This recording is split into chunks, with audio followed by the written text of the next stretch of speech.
Hello students, आज हम पढ़ेंगे पेज नंबर 39 पर। हेडिंग है आपका लाइफ इन द सिटी। ठीक है, इसमें सिटी लाइफ के बारे में हम पढ़ेंगे, किस प्रकार से सिटीज़ में लोग जीवन जीते थे, कैसी लाइफ होती थी वहाँ पर लोगों की। what we have seen is that the ruling elite had emerged by ruling जो अमीर लोग थे वो उनका उदय हो रहा था। A small section of the society had a major share of the wealth. अब जो छोटा सा सेक्शन था, जो अमीर वर्ग था सोसाइटी का, उनके पास ही ज़्यादातर सारी वेल्थ जो थी वो होती थी। Nothing makes this fact as clear as the enormous riches. अब कुछ भी ऐसा नहीं था कि जिससे कि फैक्ट सारे क्लियर हो सकें, जैसे कि बहुत सारे जो रिचेज़ लोगों के पास क्या होते हैं, jewellery, gold, vessel, wooden music instruments, inlaid and white shell, lapis lazuli और सेरेमोनियल डैगर्स ऑफ गोल्ड, जो चाकू जो डैगर्स वगैरह होते थे गोल्ड के होते थे। अब ये चीज़ें क्या थी, बरिड विद सम किंग्स, इन चीज़ों को दफनाया जाता था किंग्स और क्वींस के, दफनाया जब डेथ होने के बाद दफनाया जाता था उर के अंदर, तो उनके साथ ही ऐसी चीज़ों को दफना दिया जाता था। But what of the ordinary people, लेकिन आम आदमी जो थे उनका क्या था। भाई अमीर लोग तो उनके पास वेल्थ है तो उनकी कब्रों में भी दबा दिया, लेकिन आम आदमियों के बारे में हम यहाँ पर बात करेंगे। We know from the legal text से हमें जो है जानकारी मिलती है किसके बारे में, जो भी डिस्प्यूट्स होते थे इनहेरिटेंस के और इनहेरिटेंस मैटर जो भी होते थे, तो उनके बारे में हमें लीगल टेक्स्ट से पता चलता है। That in Mesopotamian society the nuclear family, कि मेसोपोटामियन सोसाइटी के अंदर फैमिली कैसी होती थी, सिंपल सी बात ध्यान रखना, न्यूक्लियर फैमिली होती थी वहाँ पर। was the norm, although a married son and his family often reside with his parents। और एक ऐसा मतलब कि उस समय कानून था कि ज़्यादातर क्या होता था कि जो मैरिड बेटा है और उसकी फैमिली जो है वो अपने पेरेंट्स के साथ ही रहती थी। The father was the head of the family, जो फादर होता था हेड होता था फैमिली का। We know a little about the procedure for marriage, हमें थोड़ा बहुत पता है कि इनके प्रोसीजर क्या होते थे मैरिज के। A declaration was made about the willingness of to marry, एक घोषणा की जाती थी शादी की इच्छा को लेकर, कि शादी करनी है, उस चीज़ को लेकर घोषणा की जाती थी। The bride parents giving their consent to the marriage, वो भी अपनी राय, जो ब्राइड के पेरेंट्स होते थे अपनी राय देते थे शादी को लेकर भी करनी है, भाई एग्री है या नहीं है। Then a gift was given by the groom's people to the brides, अब उसके बाद जो गिफ्ट थे वो दिए जाते थे, जो वर पक्ष होता था उसके फैमिली के लोगों के द्वारा ब्राइड को, दुल्हन को, दूल्हे के फैमिली की तरफ से। आजकल भी मोस्टली होता तो ऐसा ही है।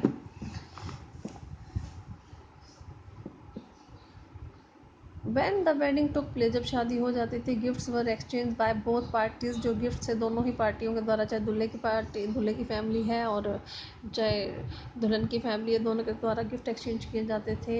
हु एट टुगेदर, साथ बैठकर खाते थे। And made offering in the temple, और टेम्पल में बैठकर पूजा करते थे। When her mother in law come to fetch her, और फिर उसके बाद मदर इन लॉ आती थी और वो दुल्हन को लेकर अपने साथ चली जाती थी। The bride was given her share of the inheritance bye her father, अब जो ब्राइड होती थी, जो दुल्हन होती थी, उसको उसका शेयर जो था फैमिली पैतृक जो होता था वो उसके फादर के द्वारा दे दिया जाता था। The father house, herds, fields etcetera, जो फादर के घर, हर्ट्स जो पशु वगैरह जो होते थे, फील्ड जो होते थे, वर इनहेरिटेड बाय द सन, वो उसके बेटों को दिए जाते थे। लेट अस लुक एट उर को देखते हैं। One of the earliest city to have been excavated, बहुत ही पुराना शहर है जिसको की खुदाई जिसकी की गई है। Ur was a town whose ordinary houses were systematically excavated. Ur जो है एक ऐसा शहर है जिसके घरों को सिस्टमेटिकली एक्सकवेट किया गया, खोदा गया है।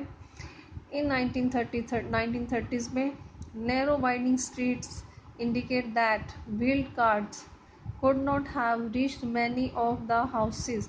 अब जो नैरो तंग गलियाँ होती थी, टेढ़ी मेढ़ी, वहाँ उससे क्या पता चलता था कि जो पहिए लगी हुई कार्ट होती थी, बैलगाड़ी वगैरह जो भी कार्ट होती थी, वो बहुत सारे घरों तक नहीं पहुँच पाती थी क्योंकि तंग गलियाँ होती थी, टाइट होती थी गलियाँ। Sacks of grain and firewood would have arrived on donkey back, जो भी अनाज होता था या फायरवुड होती थी वो गधों की पीठ पर लाद कर लेकर आया जाता था घरों में. Narrow winding streets and the irregular shapes of house plot also indicated an absence of town planning. अब जो टेढ़ी मेढ़ी तंग गलियाँ थी या जो प्लॉट्स होते थे छोटे, उनकी जो इरेगुलर शेप थी, भाई कोई छोटा प्लाट है कोई बड़ा प्लाट है, उससे भी पता चलता था कि क्या था, यहाँ पर टाउन प्लानिंग नहीं थी. जैसे मोहनजोदारो में हमने पढ़ा था, हड़प्पा में पढ़ा हुआ है कि वहाँ टाउन प्लानिंग थी पूरी प्रॉपरली, सब घर और गलियाँ सब चौड़ी चौड़ी थी. यहाँ पर ऐसा कुछ भी नहीं था, टाउन प्लानिंग नहीं थी. There was no street train, जो स्ट्रीट ट्रेन थे वो भी नहीं थे. Of the kind we find in the contemporary Mohenjo-daro, जैसे कि हमें मोहनजोदारो के अंदर ड्रेनेज सिस्टम मिला, वो भी यहाँ पर नहीं था. Drains and clay pipes were instead found in the inner countryside of the ur houses. अब यहाँ जो उर के घर थे वहाँ पर जो क्ले के मिट्टी के बने हुए जो पाइप्स थे या ड्रेन से नालियाँ थी, वो जो आंगन होता था उसमें मिली है, आंगन में मिले हैं, बाहर गलियों में नहीं मिले हैं. It is thought that house roof slope inward and rain water was channeled via the drain pipe into sumps in the inner country side. अब ऐसा सोचा जा सकता है इससे कि जैसे घरों की जो छतों की जो स्लोप्स थी वो अंदर की साइड थी, बजाय कि बाहर गलियों में नहीं ना होकर आंगन की साइड थी या अंदर की साइड थी. और जो रेन वाटर था जो उसको इन ड्रेन पाइप्स के द्वारा आकर वो सम्प्स में, सम्प्स होता है जैसे बड़े बड़े खड्डे घर उसके अंदर खोद के उसी में पानी सारा घर का डाल दिया जाए ताकि गली में पानी जाए ना, बाहर कीचड़ वगैरह ना हो. तो इसलिए वो सम्प्स जो होज वगैरह थे बड़े बड़े खड्डे से खोद के तो उसके अंदर ही सारी ये पाइपिंग जो ड्रेन पाइपिंग डाल दी जाती थी. This would have been a way of preventing the unpaved street from becoming excessively slushy after a downpour. ऐसा इसलिए किया जाता था ताकि बचाया जा सके स्ट्रीट्स को, क्योंकि ये पक्की सड़कें नहीं थी, ताकि यहाँ पर बारिश होने के बाद एकदम स्लैशी सी ना हो जाए, कीचड़ वगैरह वहाँ पर ना हो जाए, इसलिए घर के आंगन में ही जो है सम्प्स बना के, होज बना के उसके अंदर ही पानी को डाल दिया जाता था. Yet people seems to have swept all their household refuse into the streets. अब ऐसा भी देखा गया है यहाँ पर कि सारा कचरा घर का निकाल कर कहाँ डाल दिया जाता था, स्ट्रीट के अंदर, गली के अंदर ही डाल दिया जाता था. टू बी टोडन अंडर फुट, ताकि वो पैरों के नीचे आता रहे. This made street level rise, जिससे क्या होता था गली का लेवल बढ़ जाता था. And over time the threshold of houses had also be raise, जो दहलीज वगैरह होती थी, जो घरों की दहली होती थी, एंट्रेंस होती थी, उसको भी ऊँचा करना पड़ता था क्योंकि गली का लेवल ऊपर हो जाता था कूड़ा डाल डाल के. So that no mud would flow inside after the rain, ताकि बारिश के बाद कुछ भी जो कीचड़ वगैरह है वो घर के अंदर ना आ सके.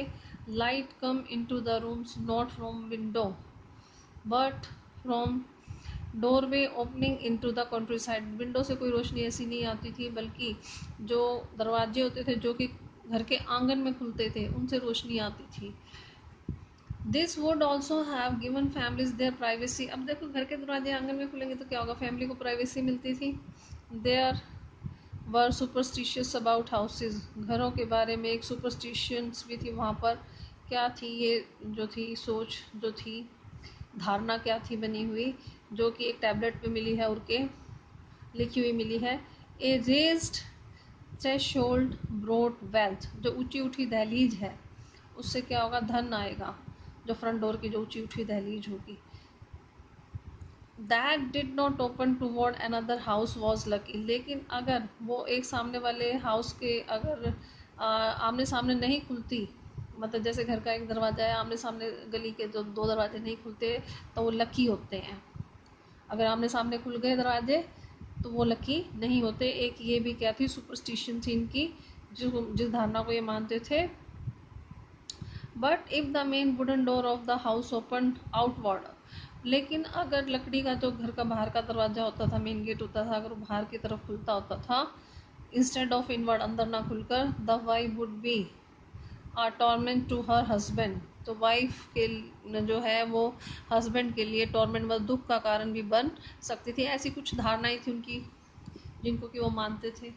ठीक है, There was a town cemetery at Ur in which the graves of royalty and commoner have been found.